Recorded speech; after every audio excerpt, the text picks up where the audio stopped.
Today, I'm simulating 10 seasons on F1 2024 for the first time to see what will happen in the game's 10-year cycle. Who will become the GOAT of Formula 1 in the next 10 years? Stay tuned to find out. My name is Chris, welcome back to CFRacing, and enjoy the simulation.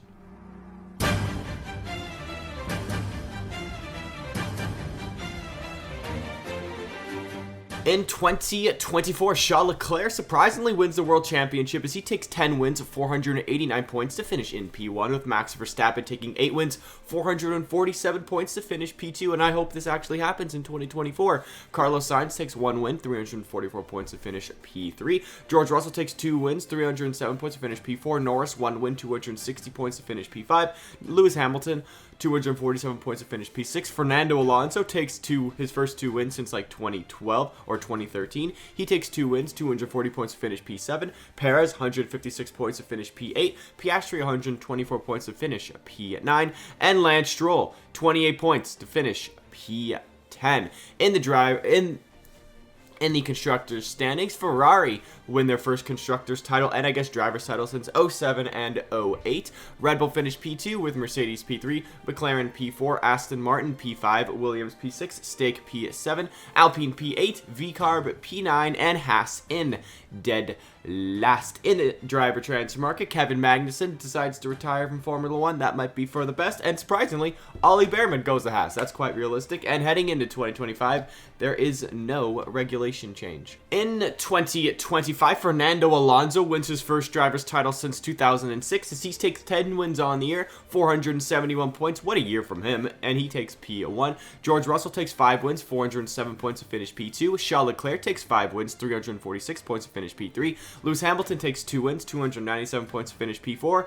Carlos Sainz takes 2 wins, 262 points to finish P5. Lando Norris, 261 points, finishes P6. Piastri, 193 to finish P7. Verstappen, 190 to finish 8th. Stroll had a good season. He scored 118 points compared to Alonso's 471. He finishes 9th. And Sergio Perez, don't know what he's doing. He scored 70 points and he finished P10. Mercedes win their first constructors title since 2021, followed by Ferrari P2, Aston Martin P3, McLaren P4, Red Bull P5, Williams P6, Stake P7, Alpine P8, VCarb P9, and Haas still remain in dead last. In the driver transfer market, Daniel Ricciardo retires from Formula 1 for the best. That moves Ollie Behrman to VCarb, and Dennis Hauger as a rookie goes to Haas. And again, going into 2026, the second year in a row, there is no regulation change.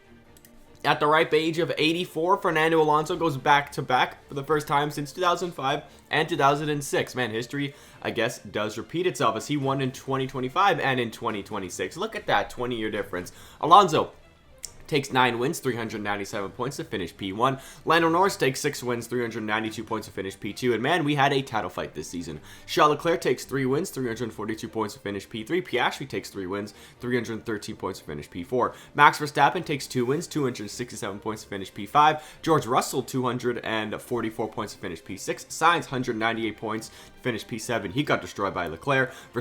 Perez, 194 points to finish P8. Hamilton, 1 win, 159 points to finish P9, and Lance Stroll, 121 points to finish P10. McLaren win their first constructors title in a long time, followed by Ferrari P2, Aston Martin P3, Red Bull P4, Mercedes P5, Williams P6, VCarb move up to P7, Stake P8, Alpine P9, and Haas are still in dead last. In the driver transfer market, Fernando Alonso, he does decide to retire, even though he's on the top of his game right now at like 44. And Roy Nissany, what a great pick, Lawrence Stroll.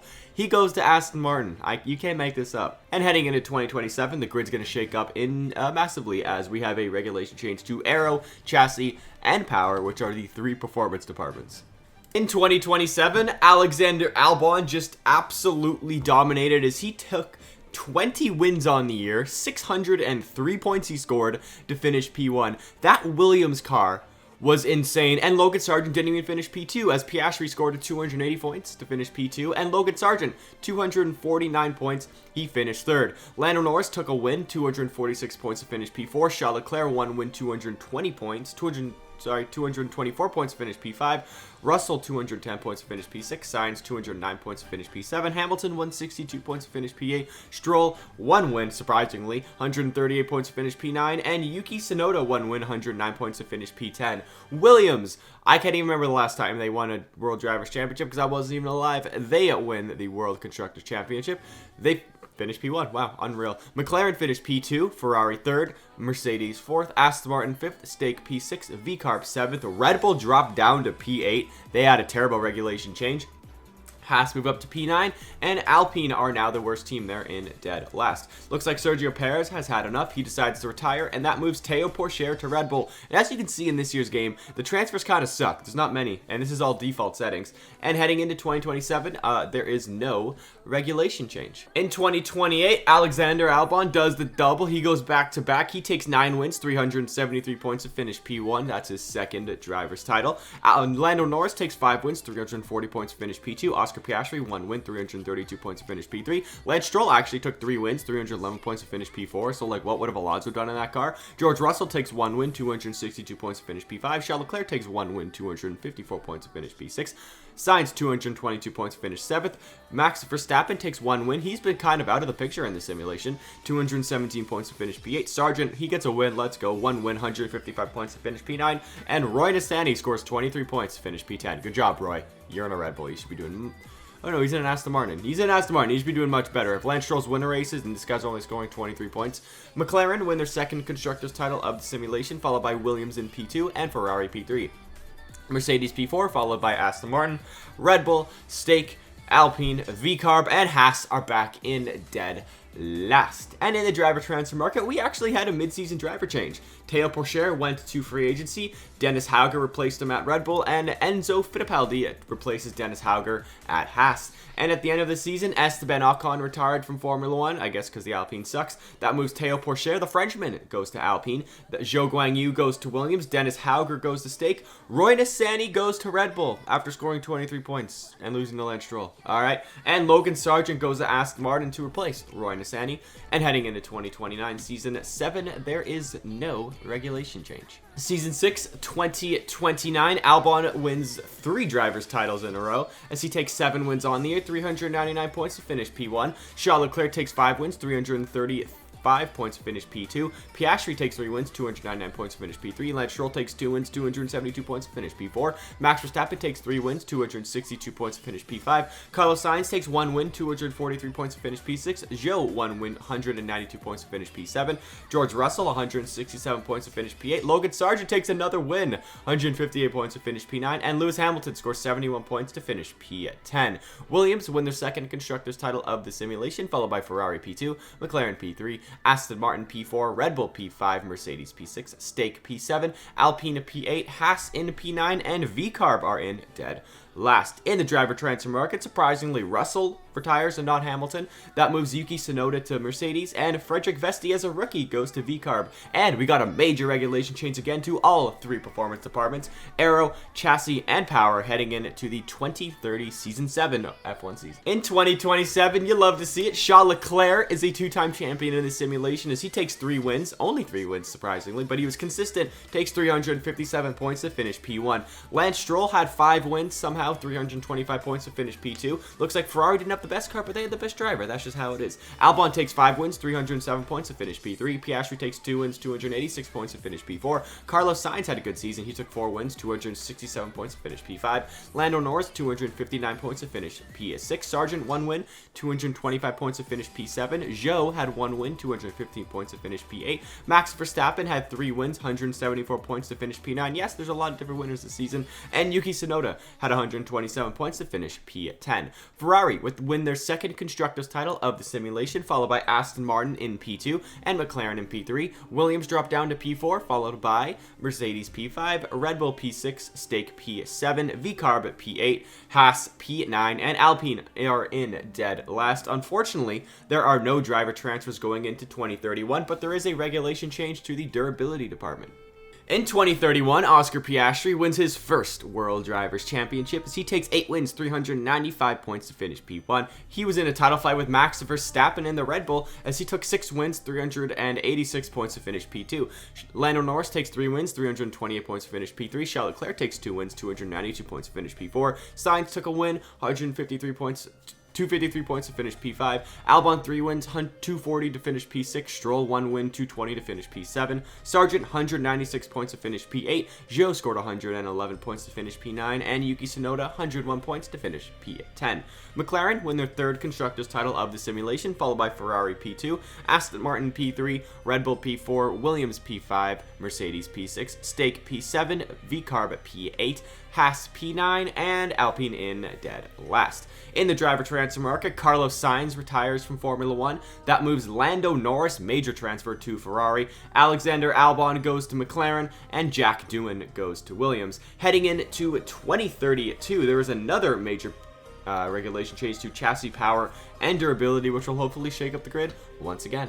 In 2032, Oscar Piastri goes back-to-back as he takes 10 wins on the year, 459 points to finish P1. Lando Norris takes 8 wins, 428 points to finish P2. Charles Leclerc takes 3 wins, 321 points to finish P3. Logan Sargent takes 2 wins, wow, 280 points to finish P4. He actually beat Stroll this season, good job. Verstappen takes 1 win, 231 points to finish P5. Jack Doohan takes 198 points to finish P6. Albon 181 points to finish P7. Stroll 181 points to finish P8. Zhou 104 points to finish P9, and Yuki Tsunoda 98 points to finish P10. Ferrari win their 3rd Constructors title of the simulation, followed by McLaren in P2, Aston Martin P3, Williams P4, Red Bull P5, Mercedes P6, Stake P7, VCarb P8, Haas P9, and Alpine still are in dead last. We had some mid-season driver transfers as Dennis Hauger went to Red Bull, Amaury Cordial went to Stake as a rookie, and Roy Nissany finally got dropped. Took him long enough. And at the end of the year, going into the final season, 2033, Albon decides to retire. That moves Max Verstappen to Mercedes for a final blast of a title.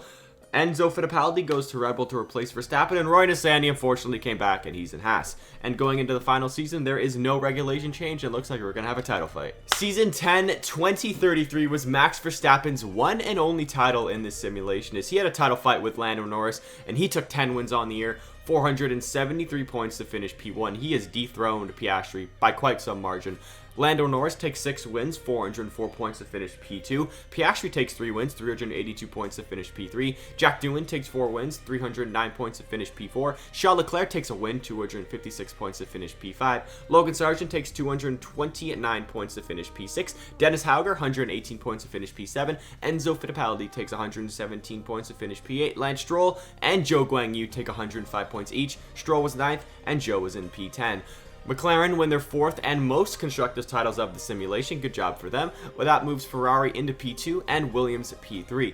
Aston Martin was 4th, followed by Red Bull 5th, Mercedes 6th, Stake 7th, VCarb 8th, Alpine 9th, and let's all say it together, Haas in dead last. So guys, let's take a look at the final stats now for all 10 years. And at the end of all 10 years, it was actually quite diverse. I was pretty happy with that. McLaren took 4 Constructors titles, Ferrari took 3, Williams had 2, and Mercedes had 1. Surprisingly, Red Bull, the best team, didn't even have 1. Albon was the most winningest driver champion as he had 3. Charles Leclerc had 2 World Drivers Championships, so did Fernando Alonso and Oscar Piastri, and Max Verstappen had 1 World Drivers Championship. Albon had the most, 44 wins, followed by Charles Leclerc with 34, Verstappen with 29, Lando Norris with 28 wins, Piastri with 27, Alonso with 21, Lance Stroll had 11 wins, man, he's kind of goated. Carlos Sainz had 8, George Russell had 8 wins, Logan Sargent did really well with 5 wins, Jack Doohan in one season had 4 wins, Lewis Hamilton had 3 wins, Zhou had 2 wins, and Yuki Tsunoda had 1 win.